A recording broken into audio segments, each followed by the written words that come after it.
next speaker, Dr. Jay Singh, Associate Professor in the Department of English Literature of the English and Foreign Languages University, Hyderabad. He has a distinguished career and a vast teaching experience in concerning field. He has been honored with various scholarships and has also got the privilege to serve as a panel member for the MA in English dissertation, Royal University, Bhutan in 2020.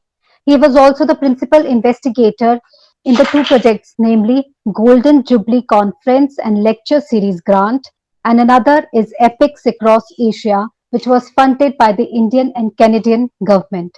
In the last 3 years, he has published around 14 research articles in national and international journals. It's an honor and privilege for us, sir, to have you with us today. I request you, sir, to enlighten us on the topic role of Bhagavad Gita in the evolution of India as a nation state, spanning colonial to post-colonial era. Please, sir, do the honors.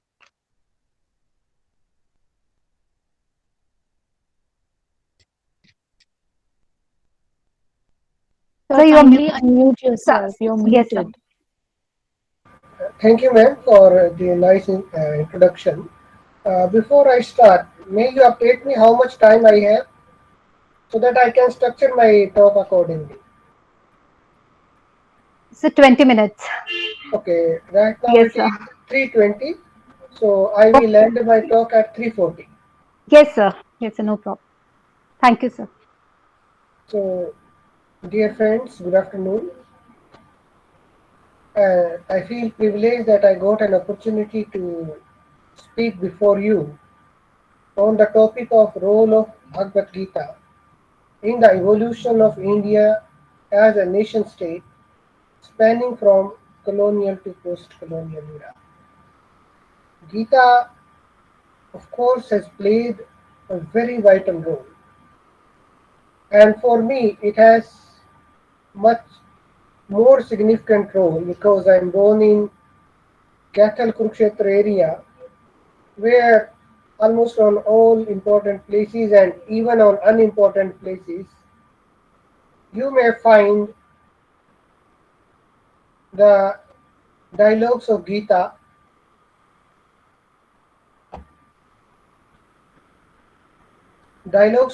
written on all the walls.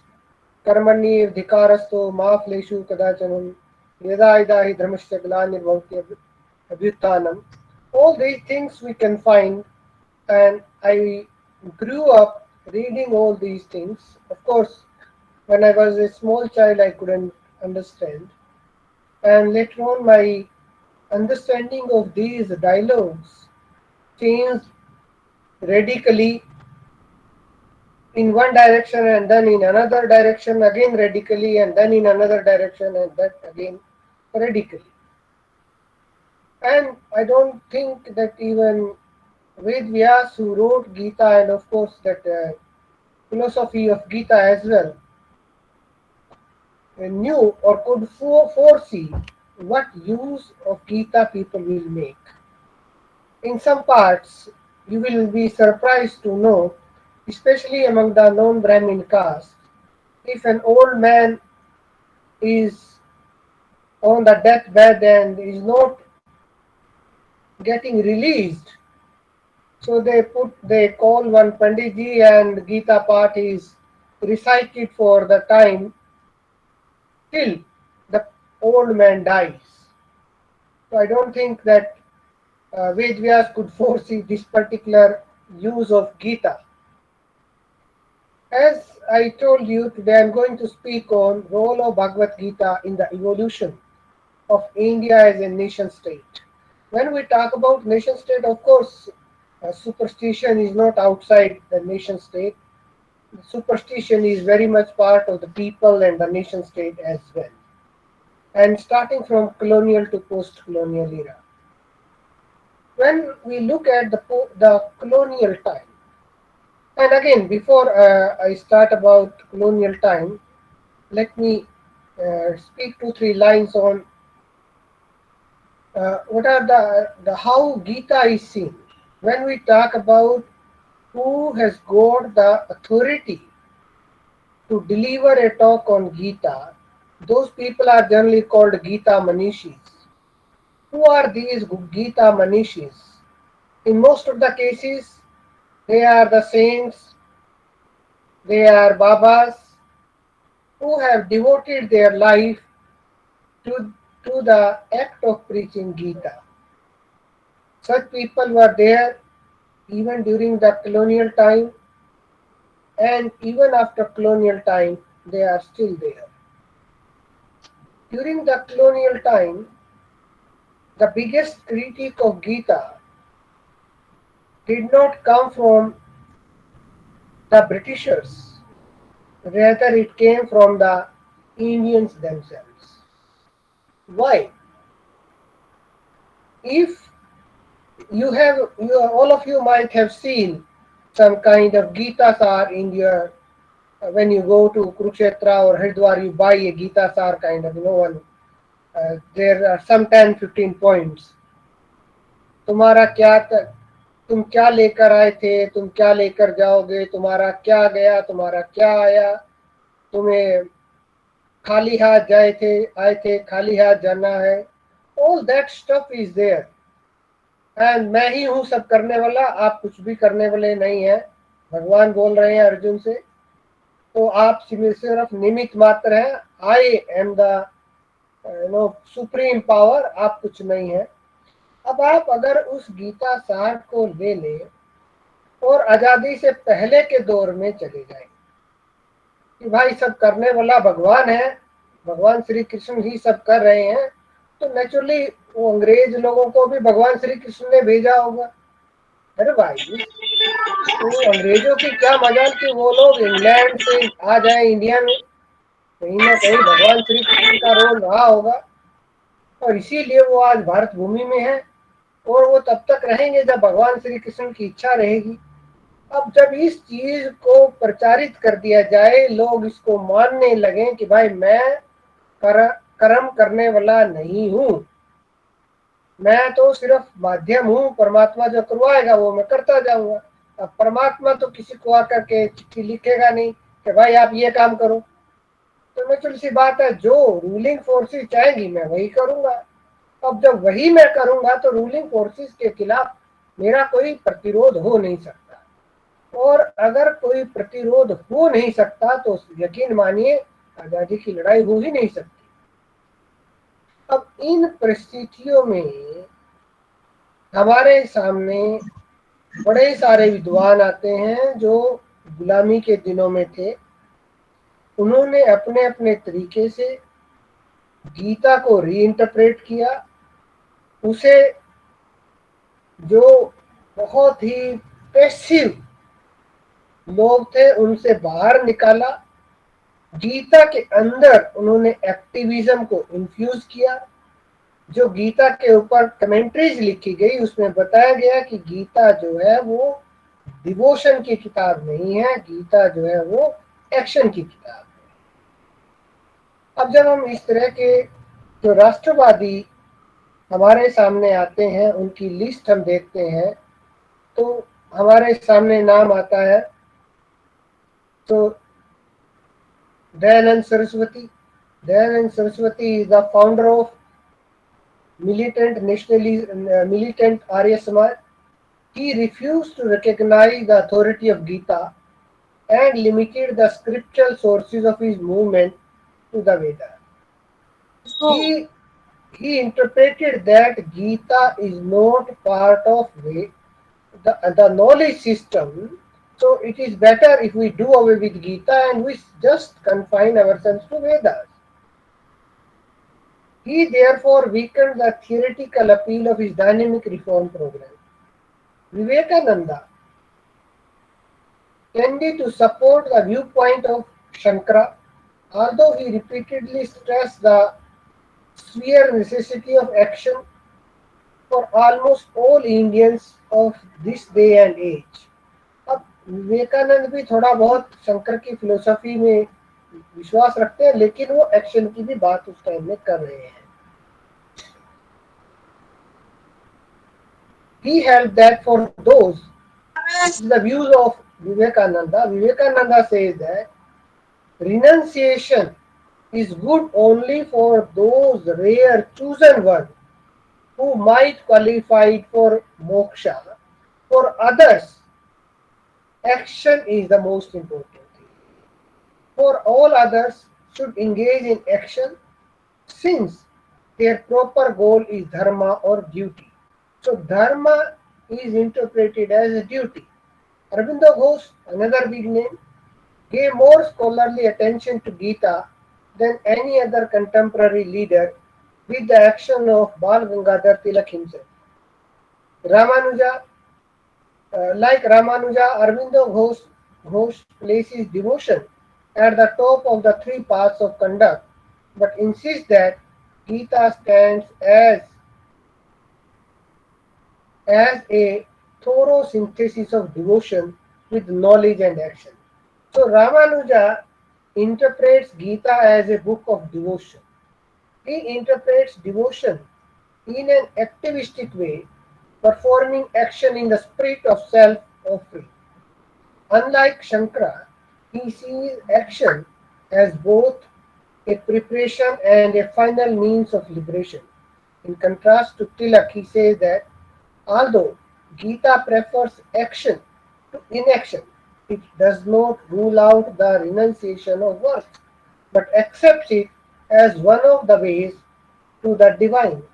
Despite these differences, each of the above worked to restore in India an emphasis on social action. And then we have Mahatma Gandhi. Mahatma Gandhi comes closer to Karma Yoga as an essence of the Gita in Tilak's exclusive sense.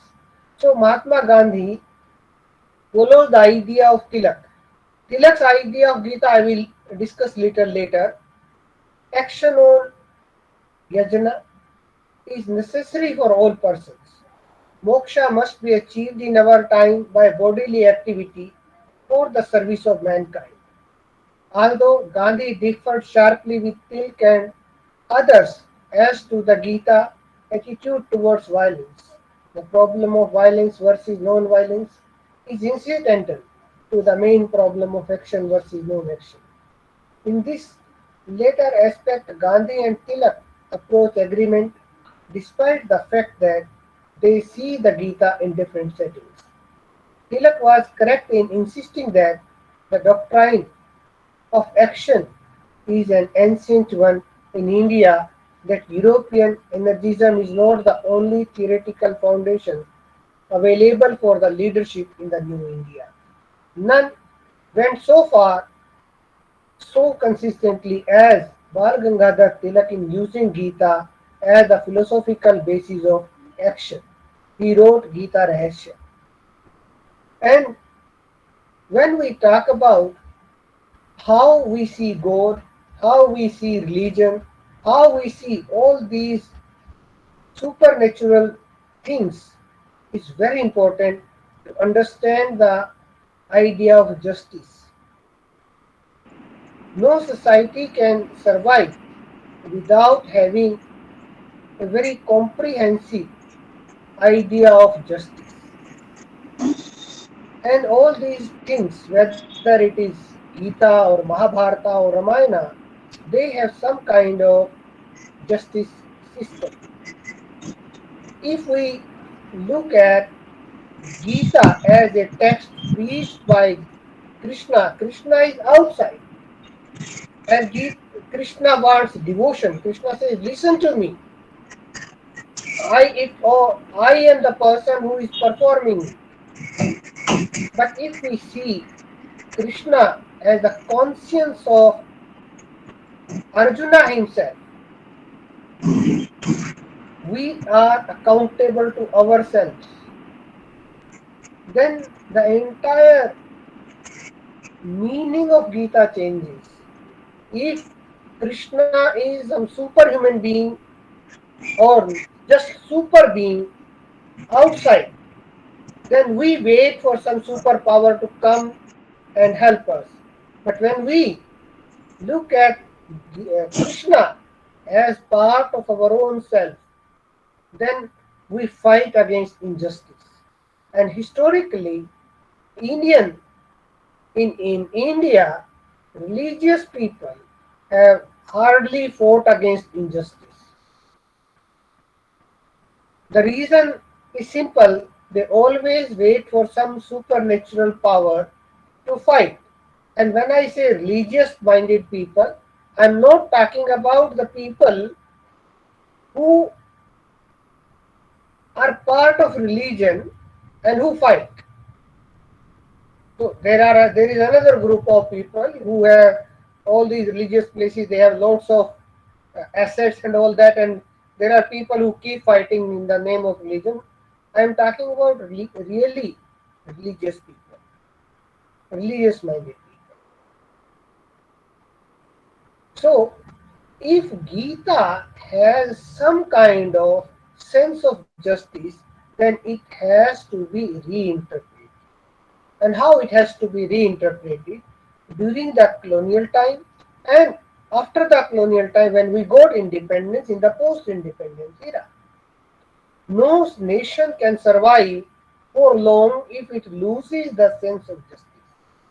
If our sense of justice is wrong, sooner or later, not later, very soon, the nations will dwindle.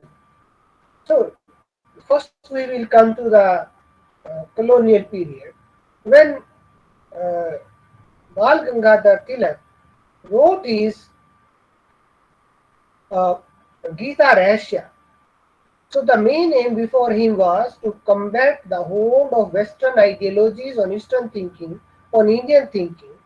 It was necessary for him to find somewhere in widely accepted Indian thought a philosophy of activism that would bring Indians out of the Hinduism out of the books and the caves and replace European ideas as the basis of social activity in India. And before that, what were the examples before him?